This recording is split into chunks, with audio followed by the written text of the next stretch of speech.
Thursday, March 18, 1943, Manzanar War Relocation Center, Inyo County, California. Private Robert Mitchell's hands trembled as he accepted the carefully folded origami crane from Keiko Tanaka's slender fingers across the barbed wire fence, separating the guard tower area from the internment camp's administrative building. The paper bird, fashioned from a page torn from a Japanese poetry book, weighed almost nothing. Yet in that moment, it felt heavier than his M1 Garand rifle, heavier than his duty, heavier than the invisible barrier between guard and guarded that he had sworn never to cross.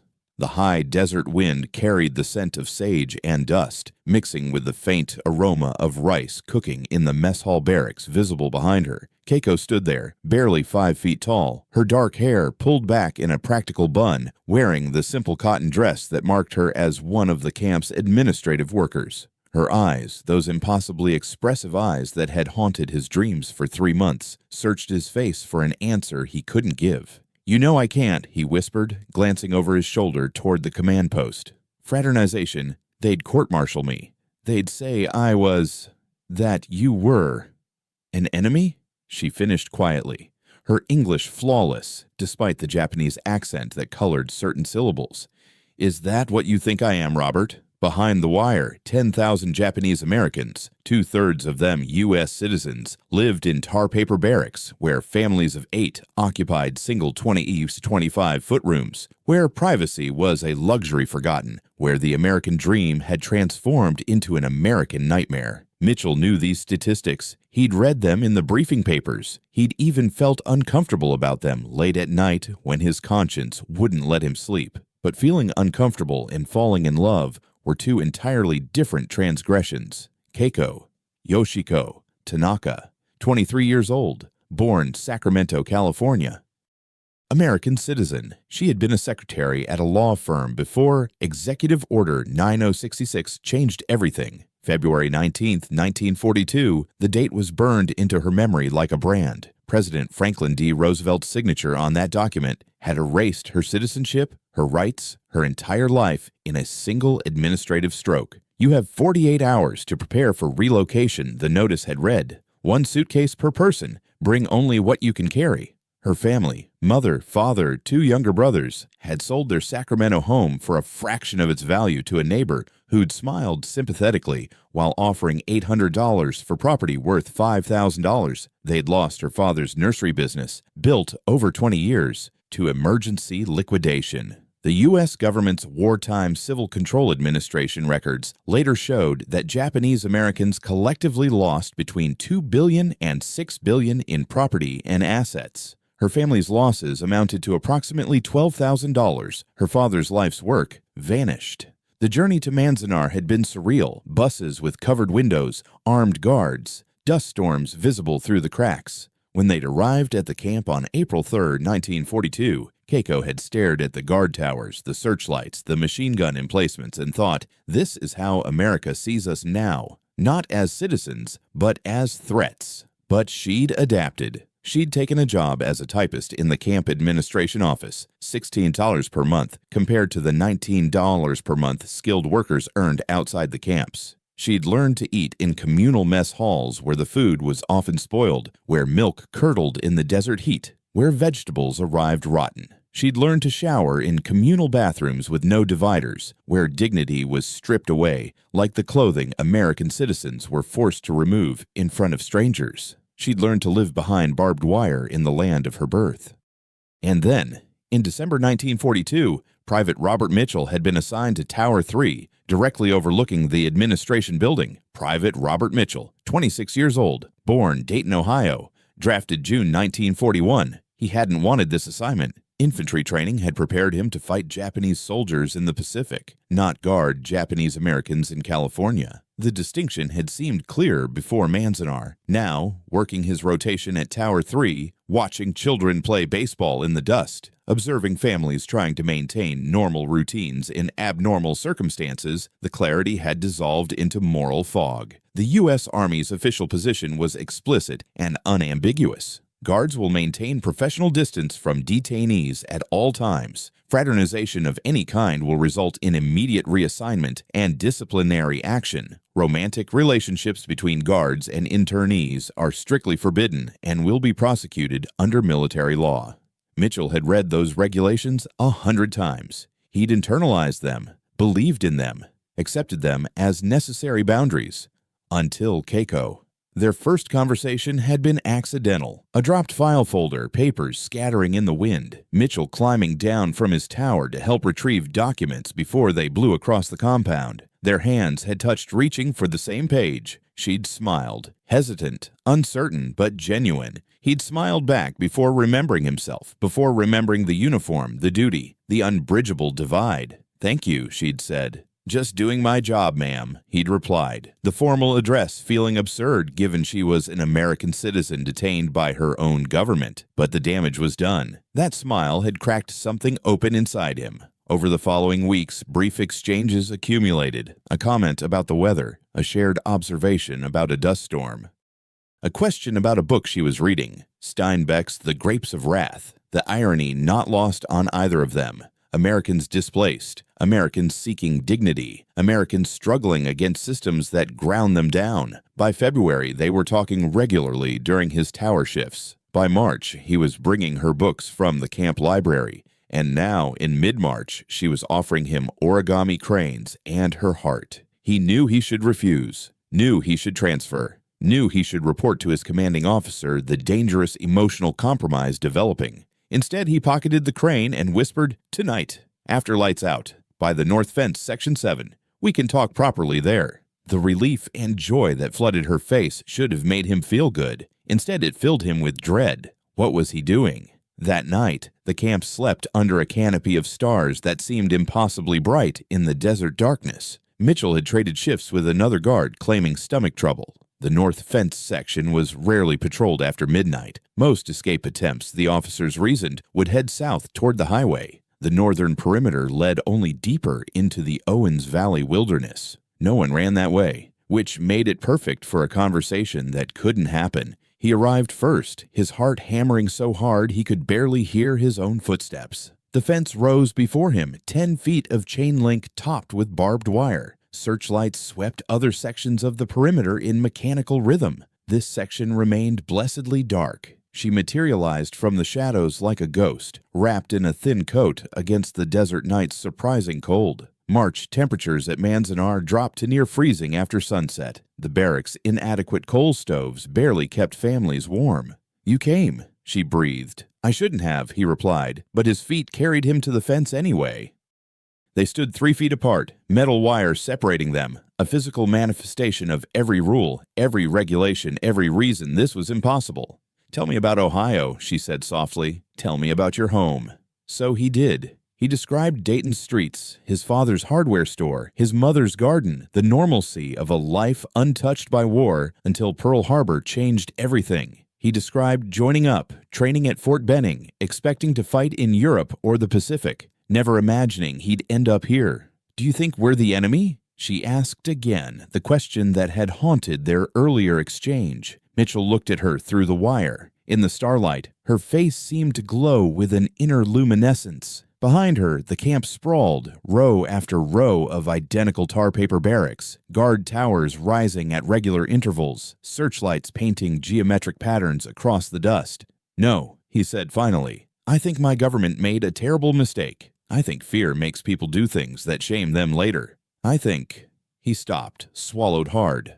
"I think I'm falling in love with someone I'm supposed to guard, and I don't know what to do about it." The silence stretched between them, heavy with implications. "I'm falling in love with someone who represents the country that imprisoned me," Keiko whispered. "Someone who wears the uniform of my jailers, someone I should hate, but can't."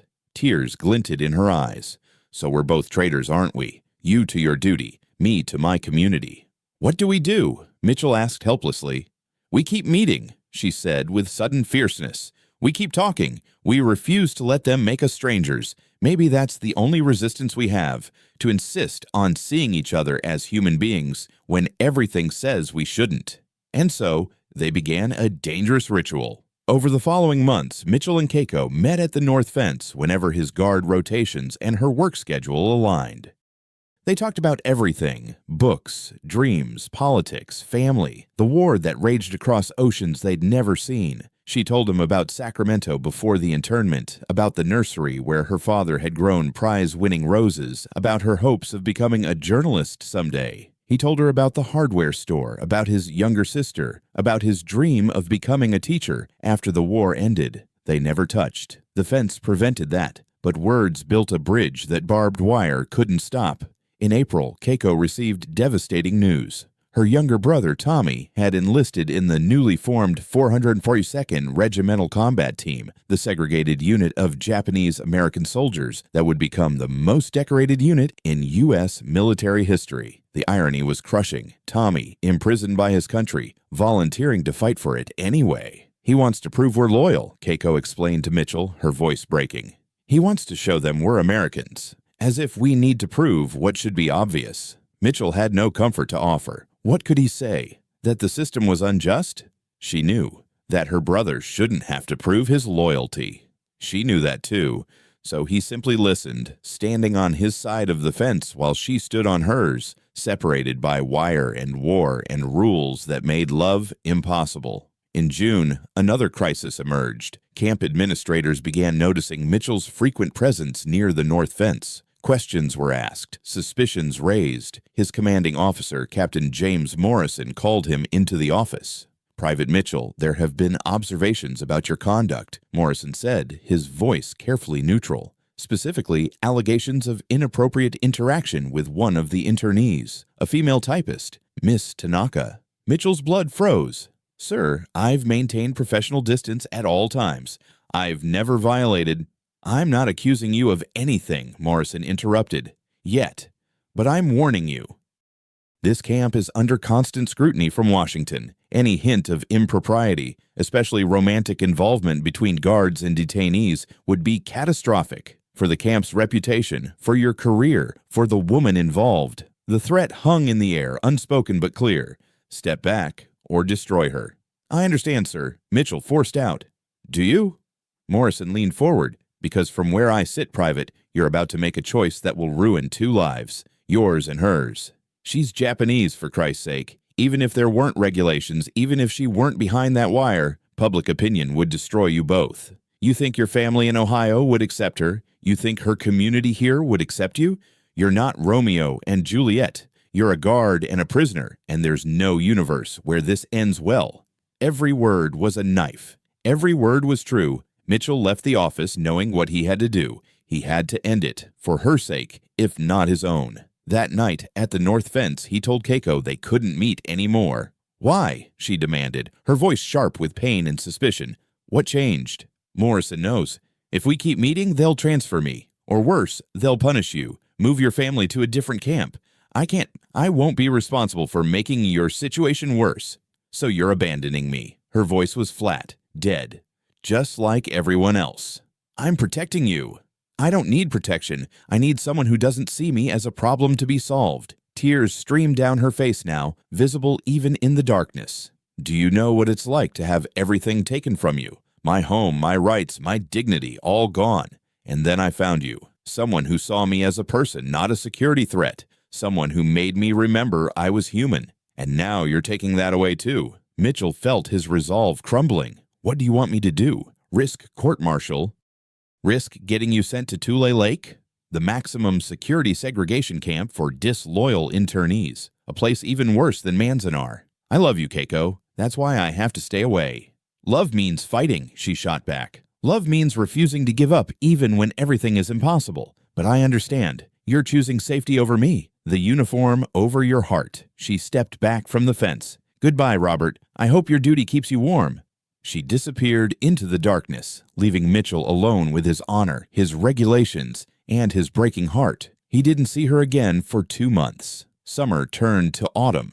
The war continued its bloody march across Europe and the Pacific. Mitchell requested a transfer. It was denied. The camp was understaffed, and experienced guards couldn't be spared. So he endured, working towers that didn't overlook the administration building, avoiding paths where he might encounter her, dying by inches. Keiko threw herself into work. She took a second job teaching English classes to Issei, first-generation Japanese immigrants who'd never had the opportunity to learn. She volunteered at the camp hospital. She wrote letters to Tommy, who was training at Camp Shelby in Mississippi, preparing to fight in Europe for a country that had imprisoned his family. She never went to the North Fence again, but she thought about Robert Mitchell every single day. In September, news reached the camp that the 401st had deployed to Italy. Tommy's letters became less frequent, more guarded. What he couldn't say, what the censors wouldn't allow, spoke louder than his carefully worded updates. In October, the War Department telegram arrived. We regret to inform you that Private Thomas Tanaka was killed in action October 15, 1943, near Bruyères, France. He died serving his country with honor and valor. Keiko's scream could be heard across the entire block of barracks. Mitchell heard about Tommy's death through official channels. Casualty reports were posted for the internees' family members. He found Keiko at the camp cemetery, a small plot in the desert where internees who died at Manzanar were buried. Tommy's body wouldn't return home for months, if ever, but his family had erected a small marker anyway. A place to mourn the son and brother who'd proven his loyalty with his blood. "I'm sorry," Mitchell said simply, standing a respectful distance away. Keiko didn't turn around. "He died fighting for a country that put us in cages. Do you understand how insane that is?" "Yes." "He wanted to prove we were loyal, prove we weren't the enemy. And it killed him." Her voice was hollow, scooped clean of emotion. "What was the point, Robert? What did his death prove?" Mitchell had no answer. There was no answer. "I need to tell you something," Keiko continued, still not facing him. "Before Tommy left, he told me to be brave. He said love was worth fighting for, even when the fight seemed impossible. Especially then. He knew about us. He approved." She finally turned, and Mitchell saw the devastation in her eyes, grief and rage and despair all mixed together. "I loved you," she said. Past tense, because love requires courage. And you didn't have enough. My brother had courage. He died for it. But you?" She shook her head. "You chose safety. You chose regulations over us. So when they send me home after this nightmare ends, I'll go. I'll rebuild my life. I'll find someone brave enough to love me despite everything. And you'll stay here with your duty and your uniform and your cowardice." The words hit like bullets. "Keiko, don't." She held up her hand. "You made your choice. Live with it." She walked away, leaving Mitchell standing among the graves of internees who died far from home, in the land that should have been their home. He wanted to run after her.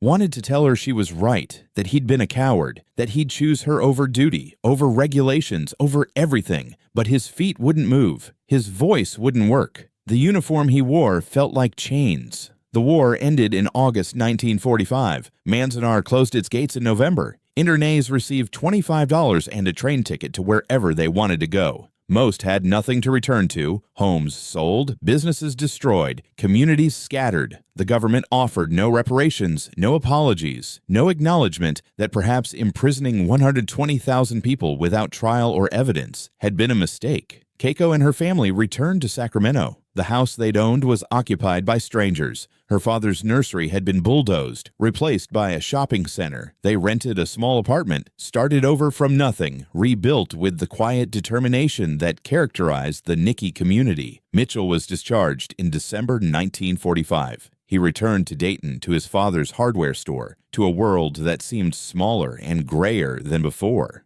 He tried to move on, dated a local girl his mother approved of, went through the motions of normal life, but every night he dreamed of the North Fence and the woman he'd been too afraid to fight for. In July 1946, he made a decision. He bought a ticket to Sacramento. The train journey took 3 days. Mitchell spent them rehearsing what he'd say. "I'm sorry. I was wrong. I love you. I should have fought for us." The words seemed inadequate for the magnitude of his failure, but they were all he had. Sacramento in July was hot and bright, so different from Ohio's humid summers. Mitchell found the address through old Manzanar records, a 3-room apartment on J Street where the Tanaka family had landed after internment. He stood outside for 20 minutes, gathering courage he should have found 2 years earlier. Finally, he knocked. Mrs. Tanaka answered. She recognized him immediately. Guards' faces weren't easily forgotten by those they'd guarded. Her expression hardened. "Private Mitchell," she said coldly. "What do you want?" "I'm looking for Keiko. I need to speak with her. I need to tell her she's not here." "Please, Mrs. Tanaka, I know I don't deserve a chance to explain, but you don't understand." Mrs. Tanaka's face softened slightly, pity replacing anger. "Keiko isn't here. She got married 3 months ago. She moved to Los Angeles with her husband." The world stopped spinning. "Married?" Mitchell's voice sounded strange, distant. "Masao Yamamoto. Good man. Veteran of the 442nd. Lost his arm at Bruyere. Same battle where Tommy died. They met at a memorial service, found comfort in shared grief." Mrs. Tanaka studied Mitchell's devastated expression. "Did you think she'd wait for you? After you chose your precious regulations over her? After you abandoned her?" "I came to make things right," Mitchell whispered. "Too late, Private. Much too late. Keiko waited as long as she could. She grieved you like she grieved her brother, but eventually she chose to live, to love someone brave enough to love her back, someone who understood what she'd been through because he'd been through it too, someone who didn't see her as a problem to be solved, but as a woman to be cherished." Mrs. Tanaka started to close the door, then paused. "You want to know the saddest part? She loved you, truly loved you. But love without courage is just cowardice wearing a romantic mask. You taught her that, and when she found someone with enough courage to match hers, she grabbed hold and didn't let go." The door clicked shut, leaving Mitchell alone on the porch of the apartment where the woman he loved had rebuilt her life without him.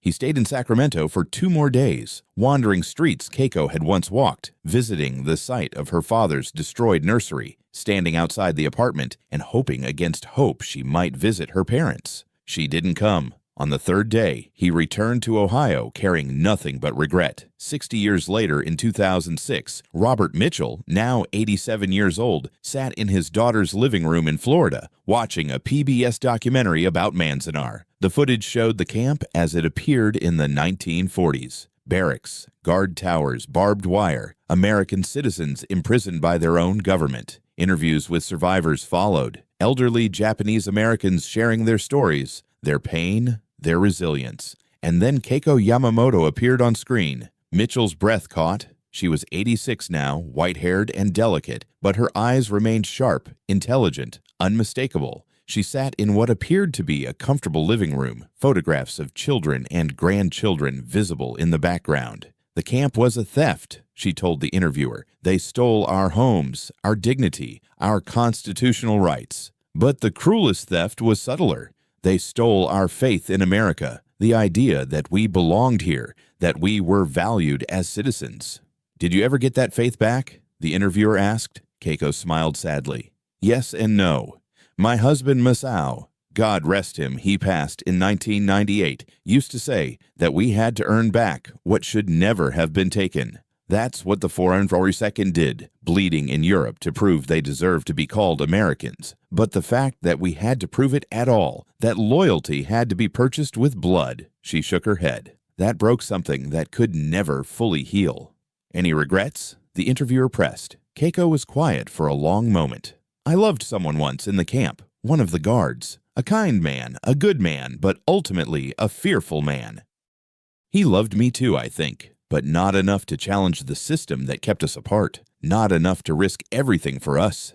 She looked directly at the camera, and Mitchell felt as though she were looking straight through the screen at him, across 6 decades and a continent. "I used to be angry about that, angry that he chose duty over love. But now, at 86, I'm grateful, because if he'd been brave enough, I never would have met Masao, never would have had my children, my grandchildren, this life I built from the ashes of internment. Sometimes cowardice creates the space for better things to grow." She paused, her expression distant, remembering. "But I never forgot him. Robert Mitchell, Private First Class, Tower 3, Manzanar. I never forgot the way he looked at me through the fence, like I was a miracle he wasn't allowed to touch. I never forgot the origami crane he kept in his pocket until the paper wore soft. I never forgot the possibility of us, even though the possibility never became reality." "Do you think he remembers you?" the interviewer asked. Keiko smiled, wistful and knowing. "I think we were each other's great what if. The road not taken, the love that could have been but wasn't. Those ghosts never die, do they? They just fade into memory, reminding us that sometimes the most profound relationships are the ones that never had the chance to fully exist. The camera moved to the next interview subject, but Mitchell couldn't see through his tears. His daughter, noticing his distress, paused the documentary. "Dad, are you okay?" Mitchell couldn't speak, couldn't explain that he'd just heard the woman he'd loved and lost 60 years ago speak his name one final time. Couldn't articulate the avalanche of emotions, regret, sorrow, bittersweet joy that she'd found happiness, anguish that it wasn't with him. In his pocket, he still carried a faded piece of paper. An origami crane made from a page of Japanese poetry, its folds worn soft from decades of being touched, treasured, remembered. He'd kept it through his marriage to Janet, a good woman, a good life, but never the consuming passion he'd felt at Manzanar. Kept it through raising 3 children, building a teaching career, retiring to Florida. Kept it like a talisman, a reminder of the bravest and most cowardly choice he'd ever made. "I'm fine," he told his daughter, wiping his eyes. "Just old memories." That night, he couldn't sleep. He wrote a letter he would never send. "Dear Keiko, I saw you on television tonight. You're still beautiful. Still the woman I loved at the north fence of Manzanar when I was young and stupid and too afraid to choose love over duty. You said I was a coward. You were right. You said I chose safety over us. You were right about that too. You said you'd find someone brave enough to love you properly. Thank God you did. I'm glad your life was good. Glad you had children and grandchildren and a husband who understood you in ways I never could. Glad the cowardice you condemned created space for better things. But I need you to know, I did love you, with everything I had, which turned out not to be enough. Every day for 60 years, I've thought about the north fence and the choice I didn't make. Every day, I've lived with the ghost of us. You called it the road not taken, the possibility that never became reality. You're right, but here's what I learned too late. Some roads not taken haunt you forever. Some possibilities, even unrealized, shape your entire life. I never forgot you either, Keiko Tanaka Yamamoto. I never forgot the way you looked through the wire, like I was worth saving even when I couldn't save us. I never forgot your courage, your anger, your impossible hope that love might be stronger than barbed wire. It wasn't, but it should have been, and that's the regret I'll carry to my grave. I hope the rest of your life is peaceful. I hope you think of me occasionally, the way I think of you every day. I hope somewhere, in some parallel universe where I was braver, we got our chance. I love you still. I always will. Robert. He folded the letter, placed it beside the origami crane, and closed his eyes. On the television screen in the next room, the documentary continued, telling the story of Manzanar, of injustice, resilience, survival, and the complicated redemptions that followed. But for Robert Mitchell, the story had only one chapter that mattered: the woman at the north fence and the courage he'd failed to find. Some regrets never fade. They just become part of who you are. And as Mitchell drifted into sleep, he dreamed of origami cranes and barbed wire, and a love that could have been, should have been, but wasn't, because duty had seemed more important than devotion, and safety more valuable than the woman who'd offered him everything. By morning, he would wake to another day of living with the choice he'd made 60 years earlier. Some prisons have no walls, some sentences last a lifetime, and some loves, however brief, however impossible, burn brightly enough to illuminate all the years that follow,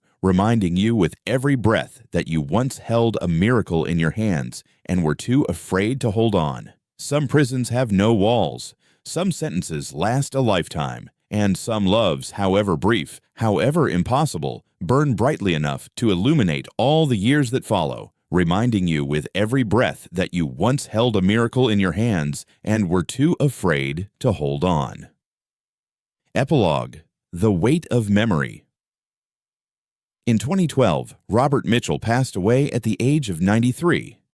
Among his possessions, his children found a shoebox containing 3 items: an origami crane so faded and worn it barely held its shape, an unsent letter addressed to Keiko Tanaka Yamamoto, Los Angeles, California, and a yellowed photograph, not of Keiko, but of Guard Tower 3 at Manzanar, taken sometime in 1943. His daughter Sarah donated these items to the Manzanar National Historic Site, where they now reside in the museum's archives. The curator who received them noted in the accession record, "Personal effects of Private Robert Mitchell, Guard 1945. Evidence of relationship with internee Keiko Tanaka. Represents complicated personal dimensions of internment experience. Love across the wire, duty versus conscience, choices that echo through lifetimes." In 2013, Keiko Yamamoto, now 93 herself, visited Manzanar for what would be her final pilgrimage to the site of her internment. Her grandson, a documentary filmmaker, accompanied her. While touring the rebuilt barracks and viewing exhibits, she stopped abruptly at a glass display case. Inside, an origami crane, a letter, a photograph of Tower 3. The museum placard read, "Donated by the family of Robert Mitchell, 1919-2012. Guard at Manzanar, 1942-1945. These items were kept by Mitchell for over 60 years, suggesting a significant personal connection to an internee identified as Keiko Tanaka. Keiko's grandson watched as tears rolled down his grandmother's face. She pressed her palm against the glass as close as she could get to the crane she'd folded 70 years earlier. "That's yours, isn't it?" he asked quietly. She nodded, unable to speak. "Did you love him?" Another nod. "Did he love you?" "Yes," she whispered, "but not enough, or maybe too much. I've spent 70 years trying to decide which is true." She stood there for 20 minutes, staring at the artifacts of a love that had existed in stolen moments at a north fence, in whispered conversations through barbed wire, in the terrible space between what was and what could have been. Finally, she spoke. "He kept it. All these years, he kept the crane I made for him. That matters. Not enough to change anything, but enough to matter." Her grandson filmed her reaction, capturing her trembling hand on the glass, her tears, her whispered words. The footage became part of his documentary Love Behind the Wire, Personal Stories from Manzanar, which premiered at the Sundance Film Festival in 2014. Keiko Yamamoto died in 2015 at age 95, surrounded by children, grandchildren, and great-grandchildren, the family she'd built from the ashes of internment, with Masao Yamamoto, the brave veteran who'd loved her without hesitation, without fear, without regret.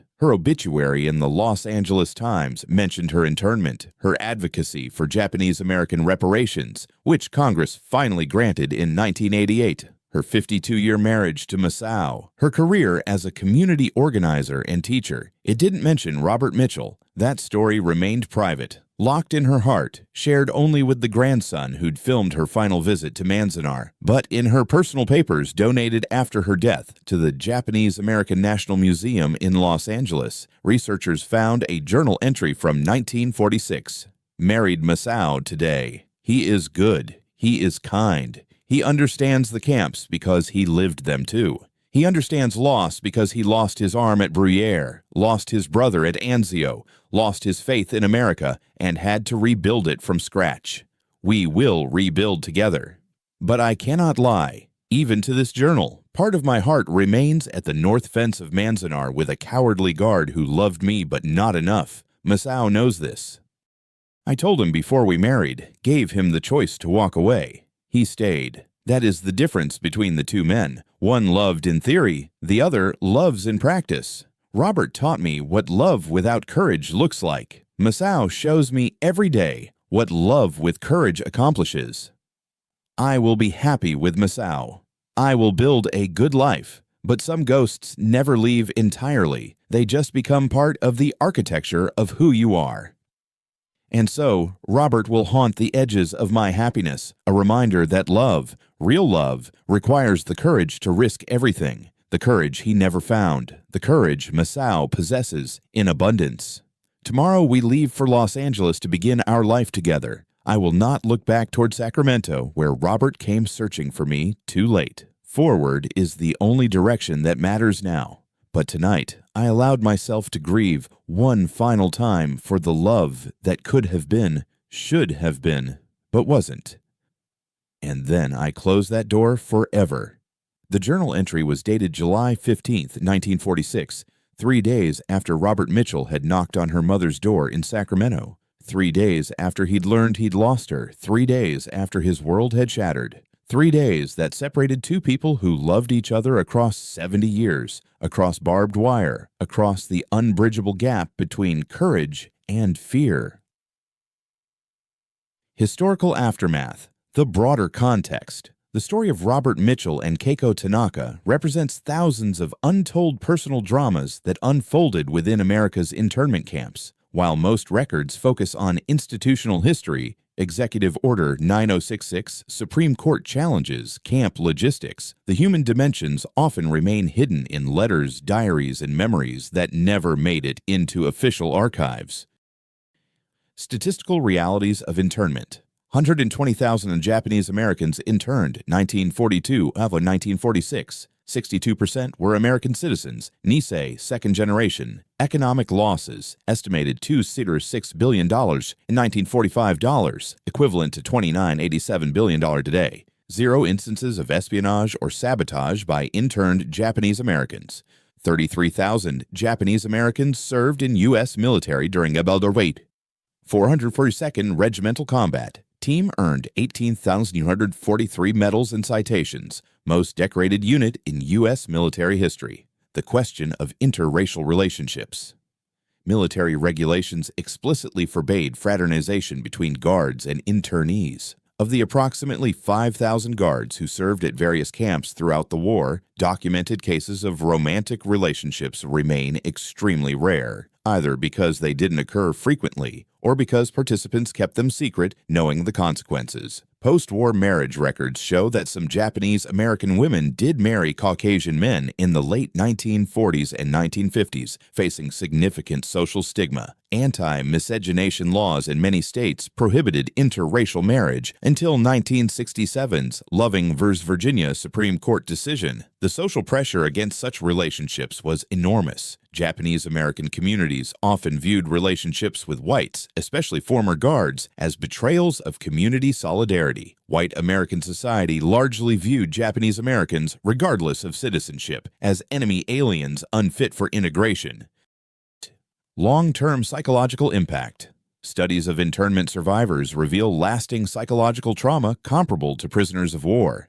60% reported symptoms consistent with PTSD decades later. Pervasive distrust of government authority, reluctance to discuss internment experience. Many children learned of their parents' internment only as adults. Complex relationship with American identity, simultaneously proud of Japanese heritage and determined to prove American loyalty. The 472nd veterans, who fought in Europe while their families remained imprisoned in America, carried particularly complicated psychological burdens. They bled for a country that had rejected them, earning respect through sacrifice while their constitutional rights remained suspended. Reparations and recognition. It took 43 years for the U.S. government to acknowledge wrongdoing. 1976, President Ford formally rescinded Executive Order 9066.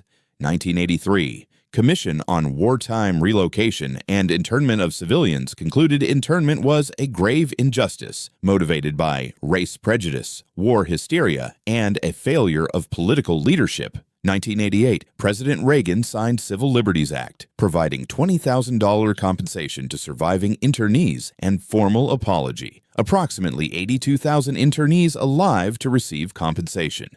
The legacy.